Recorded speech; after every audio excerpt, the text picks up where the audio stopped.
পাগলি বন্ধুটাকে দেখতে খুব ইচ্ছে করছে। আনাসের বলা কথাটার পর থেকে মনটা কেমন যেন হয়ে গেছে। সবার প্রতি মায়াটা কয়েকশো গুণ বেড়ে গেছে। আর কিছুদিন পর অজানা এক কারণে বলি হব আমি। বন্ধুটাকে দেখবে কে? আমার পরিবারটার কি হবে? শুভ্রা কি দেখছে না আমার পরিবারটা? মানুষের মন কি এতটাই পাষাণ? একটু দূরে লক্ষ্য করলাম হিয়া আর দিয়া আসছে। দেখতে কত সুন্দর লাগছে, মনে হচ্ছে কোনো রাজার দুটি রাজকন্যা আসছে।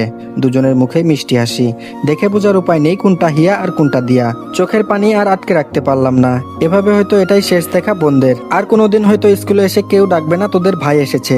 তাড়াতাড়ি করে রুমাল দিয়ে চোখের পানি মুছে ফেললাম, তবে একটু দেরি করে ফেললাম। দুজনের কাছেই ধরা খেয়ে গেলাম। আমার কান্না ভরা মুখটা দেখে দুই বোন কেঁদে দিল। আমি বললাম, আরে আরে তোরা কাঁদছিস কেন? হিয়া বলল, তাহলে তুই কাঁদছিলি কেন? আমি বললাম, কই না তো। হিয়া বলল, মিথ্যা বলবি না, আমরা দেখেছি, আব্বু বকা দিয়েছে এই জন্য কাঁদছিস। আমি বললাম, আরে কে বললো তোদের আমি কাঁদছি? হিয়া বলল, সত্যি বলছিস তো?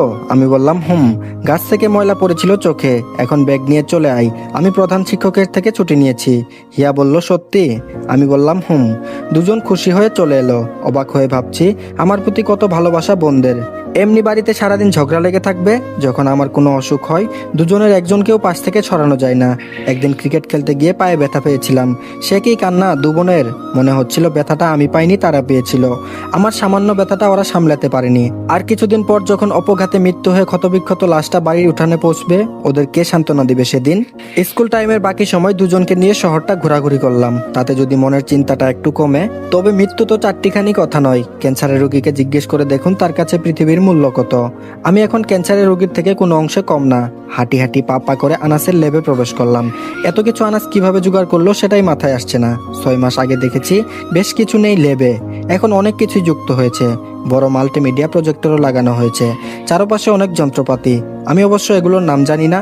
আনাস বসে বসে ল্যাপটপ টিপছে, আমাকে হাতের ইশারায় তার কাছে যেতে বলল। আমি গিয়ে তার পাশে একটা চেয়ারে বসলাম। আনাস প্রজেক্টরটা ওপেন করলো, তারপর বলল, দেখ এটা শুভ্রার গুগল কিপ নোট। আমি ওর মেল হ্যাক করেছি, আর সেই মেলে ওর যত ইনফরমেশন আছে সব দেওয়া আছে। তার থেকে বড় কথা হচ্ছে ওর যত প্ল্যান সাজানো হয় সবগুলো সে গুগল কিপ নোটে নোট করে।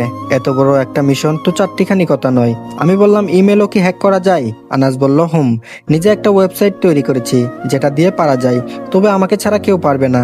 আচ্ছা কথা এগুলো না, তোকে জাস্ট একটা ছোট্ট প্রমাণ দেখাই। আমি অধীর আগ্রহ নিয়ে স্ক্রিনের দিকে তাকিয়ে আছি।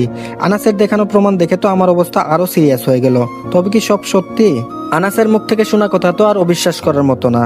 মিশনের সমাপ্তি লগ্নে হিমেলকে পৃথিবী থেকে সরিয়ে ফেলতে হবে, এইটুকুই ছিল ভিডিওটা একটা ভিডিও কনফারেন্স, সেটা স্পষ্ট। ভিডিওতে শুধু শুভ্রাকেই দেখতে পেলাম। পুরো ভিডিওটা আনাস কেটে এইটুকু আমাকে দেখালো। অনেক রিকোয়েস্ট করলাম পুরো ভিডিওটা দেখানোর জন্য, কিন্তু আনাস কিছুতেই দেখালো না। হতাশ মনে বললাম, তাহলে এইটুকু দেখালি কেন? আনাস বলল, যেন তুই বিশ্বাস করিস, পুরো ভিডিওটা দেখলে তুই তালগোল পাকিয়ে ফেলবি। আর বললাম তো কিছুদিনের মধ্যেই সব জানতে পারবি। আমি বললাম, আচ্ছা নোটের মাঝে কি কি লেখা আছে? আনাস বলল, ওদের পুরো প্ল্যানটা লেখা আছে। আমি বললাম, আমি জানলে অসুবিধা কোথায়? আনাস বলল, বলবো, সময় হলে বলবো, তুই এখন বাড়ি যা, শুভ্রা আবার সন্দেহ করবে। আমি বললাম, ঠিক আছে, সাবধানে থাকিস, আবার যদি জেনে যাই তুই সব করছিস তাহলে তোর অবস্থা আরো শোচনীয় হবে। আনাস বলল, আমাকে নিয়ে তোর চিন্তা করতে হবে না, তুই শুধু শুভ্রাকে তোর প্রতি ইমপ্রেস কর। আমি বললাম, আরে দূর, আমার মতো একটা ছেলের প্রতি সে কখনো ইমপ্রেস হবে না, যদিও হয় মনে করবি এটা ওর প্ল্যানের একটা অংশ। আনাস বলল, এটা অবশ্য ঠিক বলেছিস, ওর মতো মেয়েদের প্রতি বিশ্বাস নেই, তবুও দেখ কি করে, যদি সত্যি সত্যি হয়ে যায় তাহলে পরিকল্পনা চেঞ্জ করলেও করতে পারে।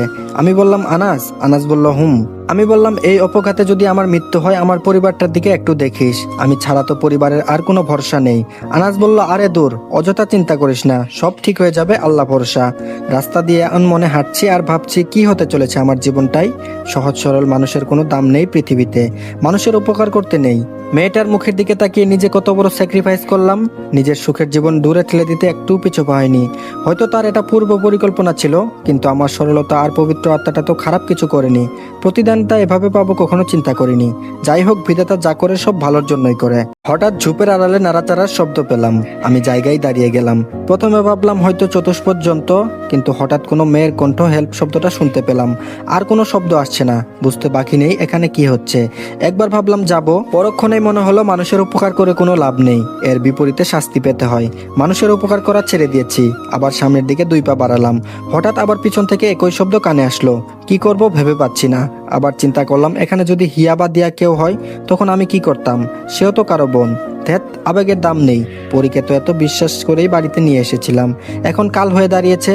পরক্ষণে আবার চিন্তা করলাম, পরকালে যদি বিদেশ সবার সামনে ধরে বসে হিমেল তোর সামনে একটা মেয়ে ধর্ষণ হলো, তুই দেখেও কেন না দেখার ভান করে চলে গেলি, তখন কি বলবো? আর মানুষের আমার সাথে প্রতারণা করতে পারে, আমি তো আর সবার মতো না।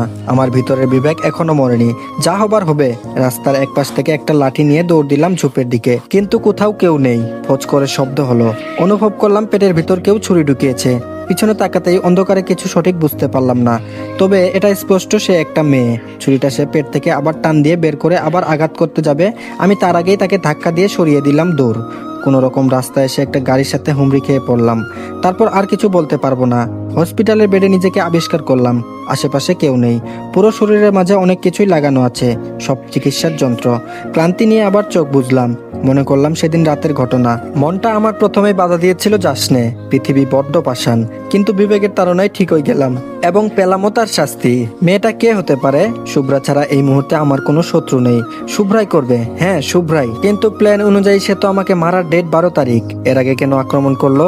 সঠিক অনুমান করতে পারছি না কি হচ্ছে আমার সাথে। তবে শুভ্রা এর পরিণাম জীবনে কোনো এক সময় ভোগ করবে। সেদিন অনুতপ্ত হয়ে খুঁজবে আমায়, কিন্তু পাবে না। নার্স এসে দেখলো আমার গান ফিরেছে, তাই সে দেরি না করে বাহিরে চলে গেল। একটু পর আব্বু আম্মু হিয়া দিয়া সবাই আসলো, শুধু দেখলাম না প্রতারক শুভ্রাটাকে। কি জানি আমার অনুপস্থিতিতে আমার পরিবারের কি হাল করেছে।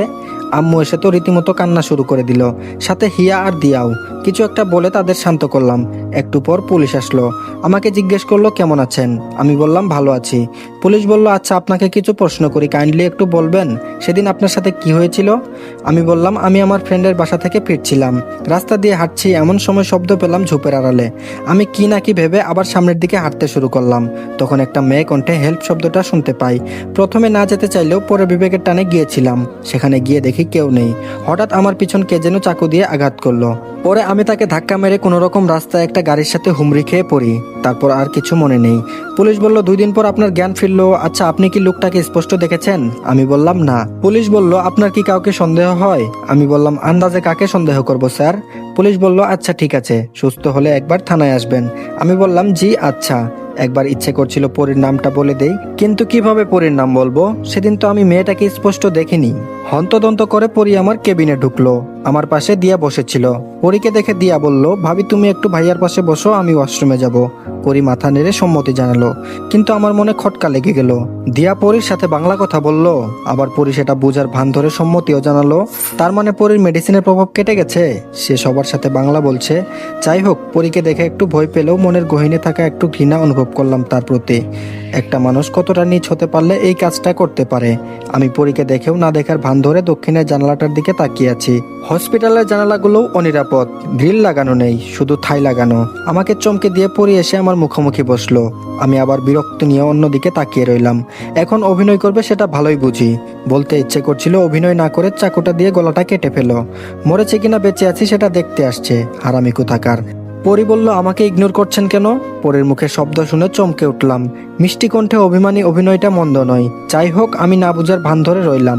পরী নিজে থেকেই বলল, বাংলা বলছি দেখে অবাক হয়ে গেলেন তাই না? আমি বললাম, এখানে অবাক হওয়ার কি আছে? পরী বলল, আমি বাংলাদেশি, সেদিন হিন্দি না লিখলে আপনি আমাকে নিয়ে আসতেন না। আমি বললাম, এখন আপনি ঠিক আছেন? এখন তো কথা বলতে পারেন, তাহলে ফিরে যাচ্ছেন না কেন পরিবারের কাছে? পরী একটু চুপ হয়ে গেল। আমি তো আগে থেকেই জানি পরীর চিন্তা ভাবনা কোনো একটা অজুহাতে আমার চোখের সামনে থাকবে, তবে দেখার বিষয় কোন অজুহাত দেয় এবার।